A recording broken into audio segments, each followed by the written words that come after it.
Hello everybody, this is Jason from Con+3 and I'm here today with Justin from the Ultimate Games Master. How are you doing?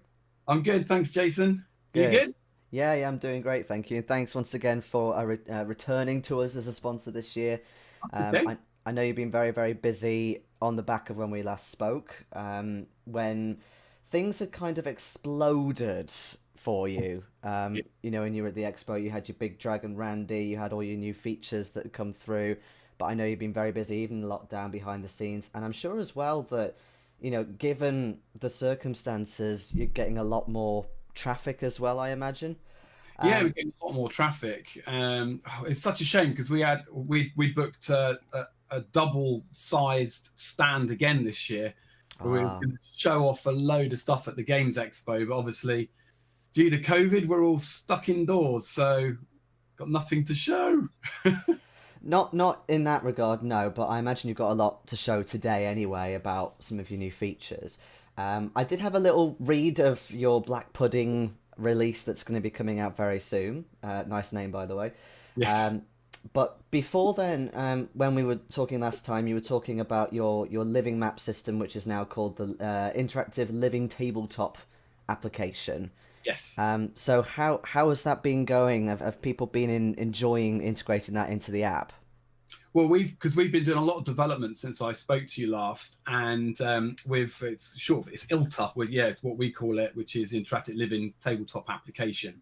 And what we've done, we've integrated our Living Maps app into it, and thrown in a whole load of new goodies that will give away as free as a part of our um, total immersion subscription. Mm, But as well as like living maps, you've got now things like interactive puzzles, which if you're around a table, you can all work on things together.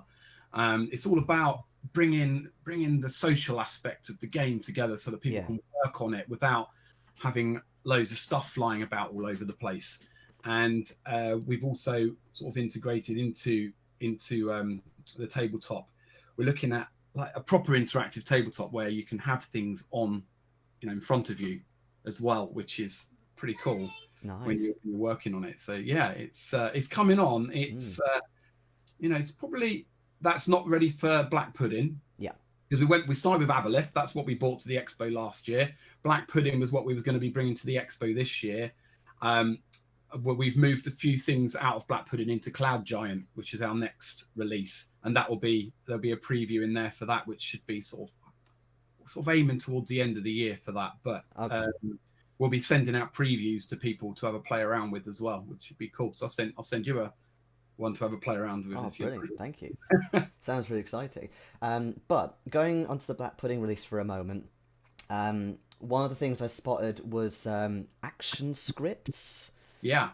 So can you talk us through what that is? I have a Well, feeling it might be to do with combat, or I might be completely wrong. well, it's actually to do with a lot of things. When we built the Ultimate Games Master to begin with, we wanted it to be versatile, that it could run with pretty much any game system. Yeah. So, and as we built it up, we kind of used fifth edition D&D as like a base to sort of run with, because that's what we play every week. Mm. So we based it all around that. And as time went on, I thought, well, there's quite a lot of stuff in it that's quite specific for D&D. So I thought, well, okay, how can I get around that? And in the end, action scripts were born.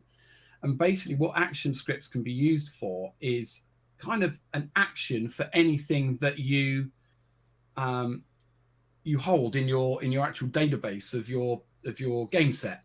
So you can have an action script for resting, you can have an action script for Ah. combat, you can have action scripts for certain items, for magic, psionic, everything that does something specific for the game. And these, they can all be tailored to however you want them to run.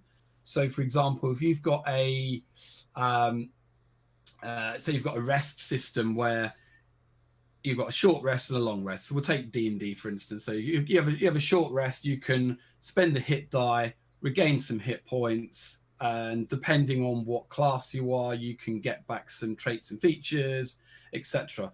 Well, you can have an action script based on sat on a class that say, right, when I'm having a short rest, I'm going to be able to do this. And then internally in the app, you have short rest does this, and then it calls to all these different little parts of the system. Awesome. Then run your game however you want them to run. So what it does, it makes it very easy for a third-party developer who've created their own system. We've got a couple that are tailoring their system around UGM, and it just makes it very easy for them to say, oh right, okay, so if I rest, I don't want it to do that. I want to change that action script to actually do this instead. I don't want to be able to, after a long rest, I don't want to be able to just regain half rounded down of my hit die. I want to regain them all. Fine, change it. You know, it's that easy to be able to tailor your game, or even just change it a bit. Like if you don't like the way certain things work in a specific game, you can change it. You know, it's entirely up to you, which makes it quite exciting, and what a major part of this release, which is why it's tied up with a couple of extra game sets in Black Pudding as well, because they're all going to be a part of the release of Black Pudding. Sure. Is that something, say for example, if you're, say, a wizard or a spellcaster has quite a lot of bookkeeping, is it something that players can do as well, so they can say, okay, I need to learn this many spells back or something similar? It can be run from the game set or from the player. So you can the player could add their own little action scripts to do certain things. So if they find themselves doing something all the time, they can create a little action script that would allow them to do that. Or for a GM, you might have certain things on your dashboard that you're always going to be using, and it makes it easy to say, okay, well I want that, and it's a much better way of customizing the way things work, without having to wait for us as the developers to release a patch to allow them to do something new. Yeah, exactly. So it's already built into the release that they can then go, oh, okay, I want to change that. And then it's there. It's ready in their game set. So when they come to their game their game night, everyone syncs their game set and off they go. And it all tickety-boo works. And they get their additional changes. And I'm assuming that the action script syncs with any character sheet that's up and running at the moment. Yeah, that's right. So everyone, when they join a game, you join as in like the Games Master lobby, and from there you can make sure everyone's game sets are in sync. So you don't have people, adding things in that shouldn't be there, like they change their sword so that it does extra damage and things like that. It's always synced to the Games Master's core game set, which they will create from when they start, and then they can amend it and change it and whatever. And any player's character sheets, you can synchronize those as well, so that everything's always running in parallel, which is good. Brilliant. And with regards to any kind of, say, GM tools, do they have anything extra as well as being able to monitor character sheets? So anything like, I don't know, say, initiative or tracking poison per round, something like that? Yeah, well, I'll try and demo it. We'll see how this works. Right. So on one, I've got my player, which could be running on a PC, a Mac, a tablet, an iPhone, or whatever. And then over here, I've got my my campaign that I'm running. So I'm going to go into chapter 1 because that's where I'm going to be. I'm going to go into the town. The town can run in area cards like this, or you can run as an area map. I'm just going to go straight to the last area because I know there's an encounter in there. So it's got all the information here on this particular area. You've got ambience music that you can play. I won't play it now because it will be loud probably. And down here I know I've got an encounter. So I'll just reset the encounter and I'm going to start the encounter. I can send a roll for initiative message. I won't bother for now. And I'll auto roll for my cleric. So here I've got my encounter tree, which on the left here I've got everyone that's actually in the encounter, including some bad guys and stuff I've already got set up.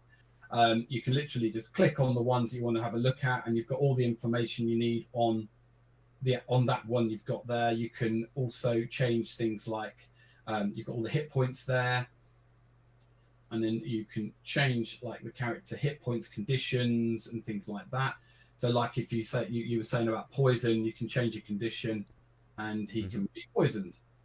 So now against the cleric, you can see he's got the poisoned symbol against him, and then also on his character sheet, it's pulled over. It's got the poison symbol there as well. And then from the character sheet, they can click on it and get some more information on whatever it is, which is cool. And then the initiative just goes forward. You take the turns.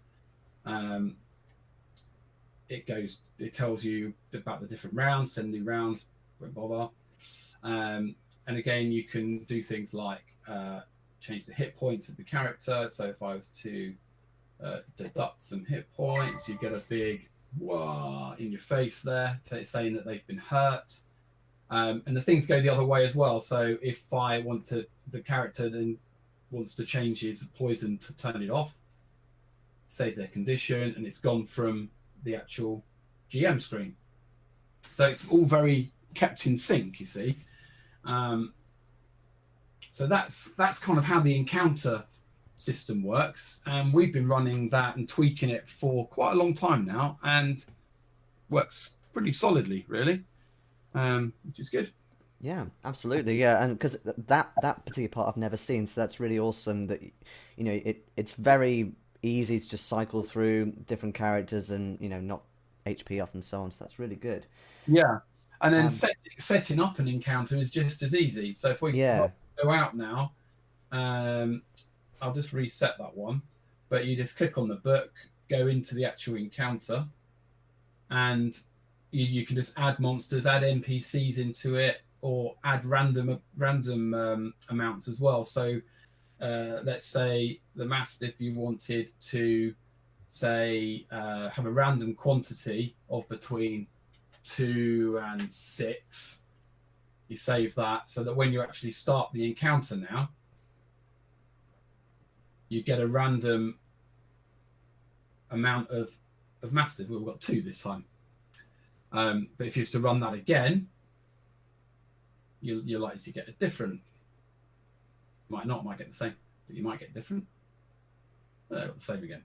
But it will take that random seed and work on sort of making it a bit more random for you. So you're not always encountering the same things over and over again.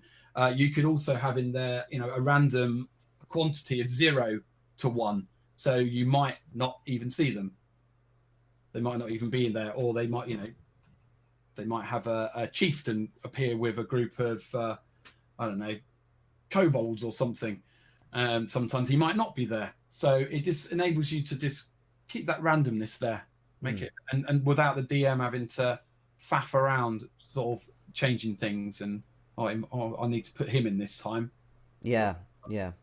I'm one of these people. I never sort of think, oh yes, I need to have 4 in this encounter, 2 in this one. I just pick a random number. Exactly. So in your case, you would say, okay, they're gonna find an encounter of 0 to 15 kobolds.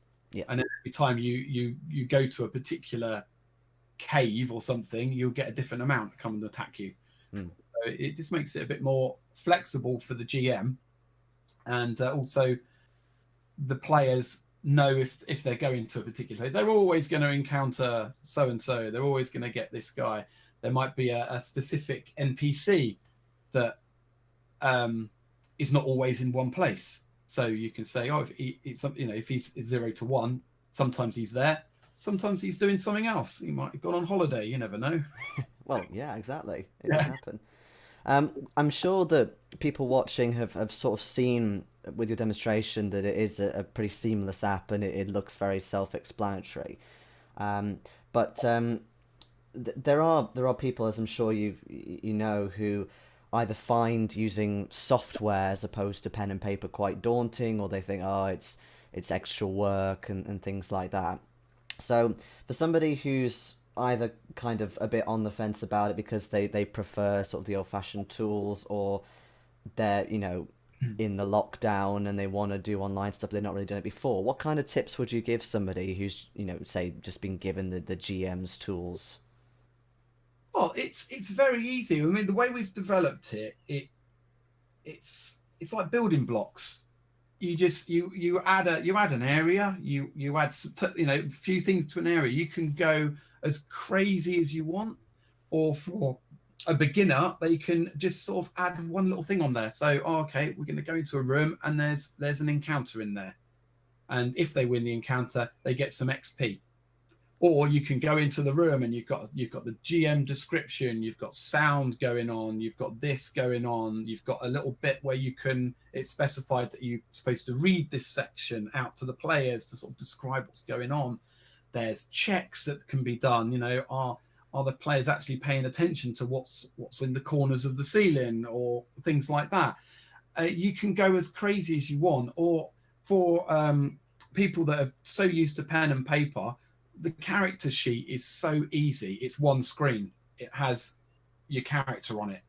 If I just pull the character screen over, that's my daughter.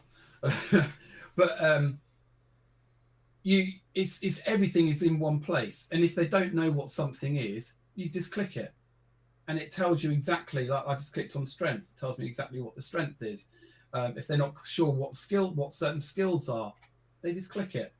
There's nothing there that is scary. They want to buff their armor class. They click it. They want to look at their equipment. They can click on that, and they've got all of their equipment there. Oh, I've got a bag of holding. They want to see their magic. They just click it. Traits and features. There's everything is just there in one place without you having to get lost in loads of different screens. Obviously, the GM's a little bit different because they've got a lot more control to do.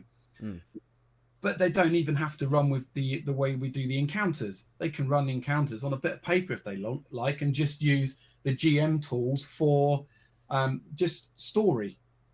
There's so many ways you can do it, and also the way we've developed it is they can download the campaign to their phone, and maybe when you're out of lockdown, do a bit of work on their campaign on their phone, and then when they get back, sync it back up to their data set. So it's always there.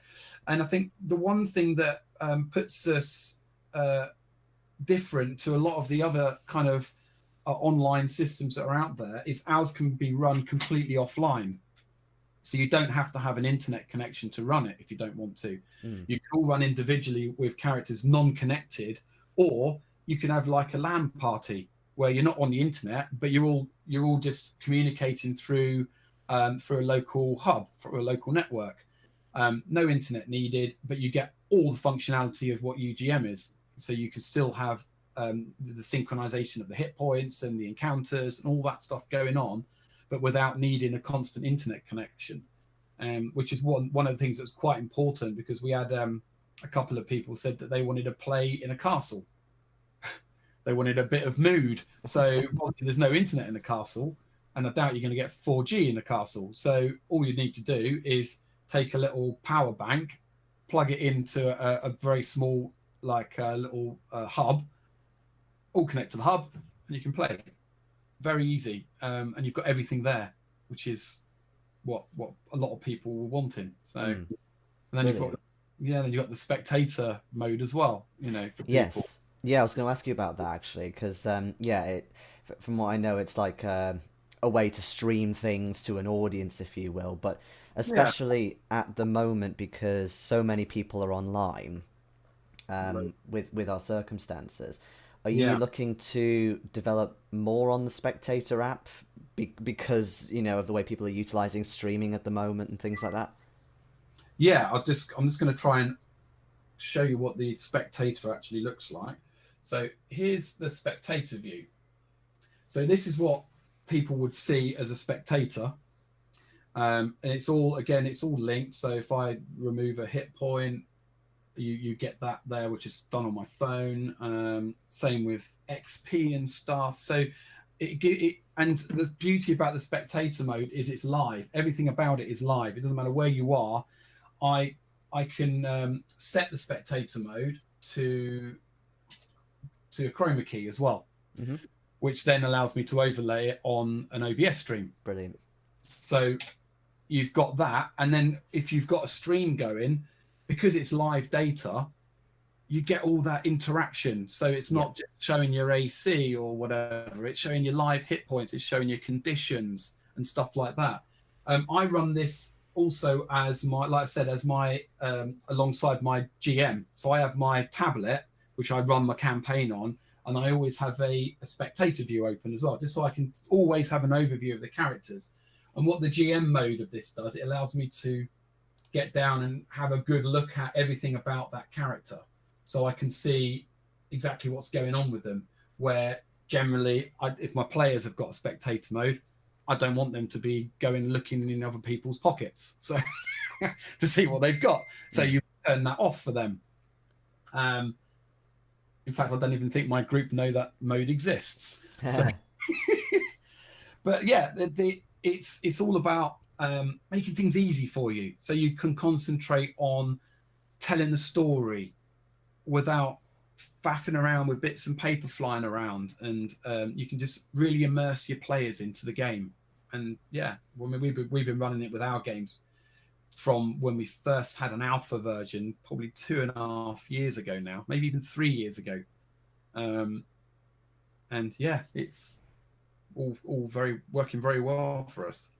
Brilliant. Yeah, it's really come along as well since we first popped round to your booth. Yes.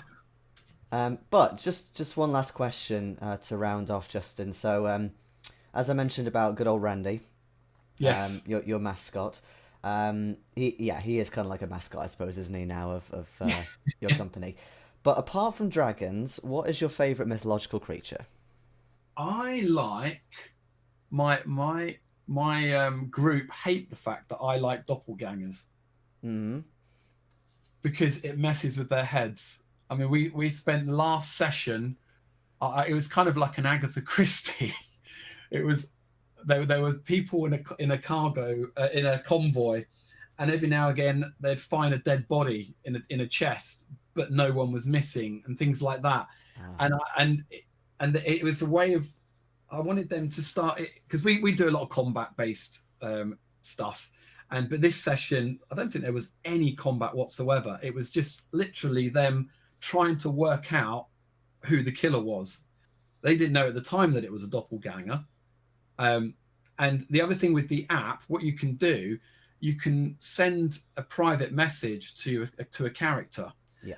And one of my characters, because obviously a doppelganger can read your mind, it can then transfer into you, and it knows everything you knew. So I sent a private message to my warlock to say, you've been knocked out. You've been dragged under one of the wagons. You now have to play the part of this doppelganger. So they then are still communicating as they always would be with their party, and it really messed with their heads because they didn't have a clue who was who, and it was fun. And that's why I like them, because they add that little bit of unknown to what's going on. So. Awesome. Well, Justin, thank you very much for talking to me today, and again for sponsoring us once again for Con+3. And thank you for your continued support. It's a pleasure. Yeah, a pleasure to speak to you. Say, shame we're having to do it this way this year. Yeah. Well, fingers crossed it may all be back to normal for next year. Oh yeah, I hope so. Hi, this is Justin Heesman from the Ultimate Games Master. We are really pleased to be sponsoring Con+3 again this year. So please donate now and give all you possibly can to this amazing cause.